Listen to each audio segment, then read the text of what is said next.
ত্রয়োদশ জাতীয় সংসদ নির্বাচনকে সামনে রেখে সিলেট ৬ আসনে নির্বাচনী তৎপরতা দিন দিন বাড়ছে। এরই ধারাবাহিকতায় বিএনপির মনোনীত ধানের শীষের প্রার্থী ইমরান আহমদ চৌধুরীর পক্ষে গোলাপগঞ্জ উপজেলার বিভিন্ন বাজারে ব্যাপক গণসংযোগ করা হয়েছে।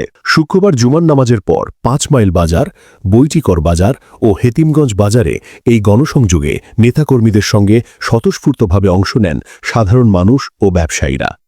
গণসংযোগ শেষে সংক্ষিপ্ত পথসভায় বক্তব্য রাখেন বাংলাদেশ দোকান মালিক সমিতি সিলেট জেলা শাখার যুগ্ম প্রচার সচিব, সিলেট জেলা ব্যবসায়ী ঐক্য কল্যাণ পরিষদের সদস্য ও সিলেট চেম্বার অফ কমার্সের সদস্য মোহাম্মদ আবদুল্লাহ। আমরা এই কার্যক্রম আমাদের আশাবাদী অব্যাহত থাকবো নির্বাচন আগ পর্যন্ত, এবং আমরা আশাবাদী 12 তারিখ ইমরান ভাইয়ের হাতে গোলাপগঞ্জ বিয়ানীবাজারের সংসদ সদস্য অ্যাডভোকেট ইমরান আহমদ ভাইরে আমরা এই আসনটা উপহার দেব।